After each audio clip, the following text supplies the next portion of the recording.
अपन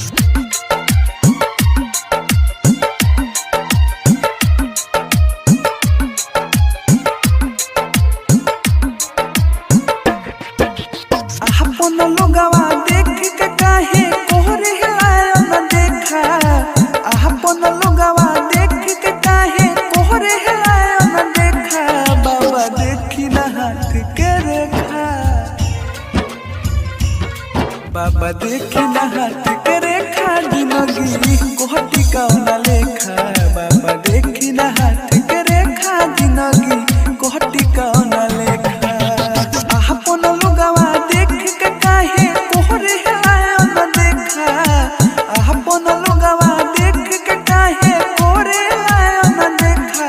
बाबा देखी ना हाथ के रेखा,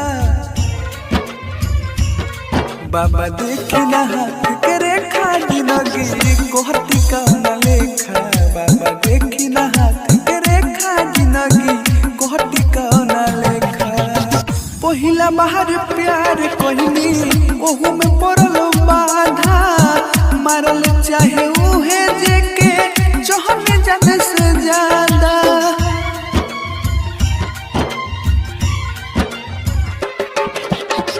पहिला बाहर प्यार कहनी ओहू में पड़ल बाधा।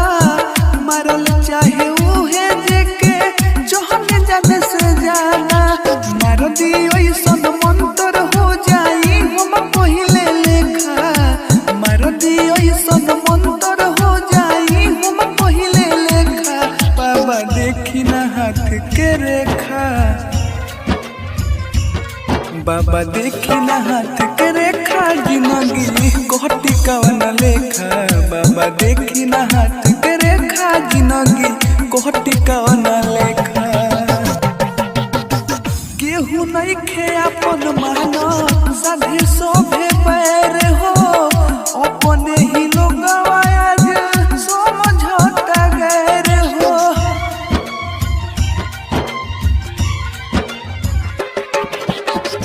केहू नहीं खे अपन मानो साधे सोभे पैर हो। अपने ही लोग आज समझौता गैर हो। हमर जिते अकेला पर मोढ़े भी पत्थर फेंका। ओ हमर जिते अकेला पर मोढ़े भी पत्थर फेंका। बाबा देखी ना हाथ के रेखा,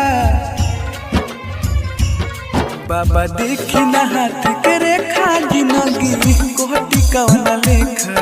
बाबा देखी ना हाथ के रेखा, जिंदगी कोहटी कौन।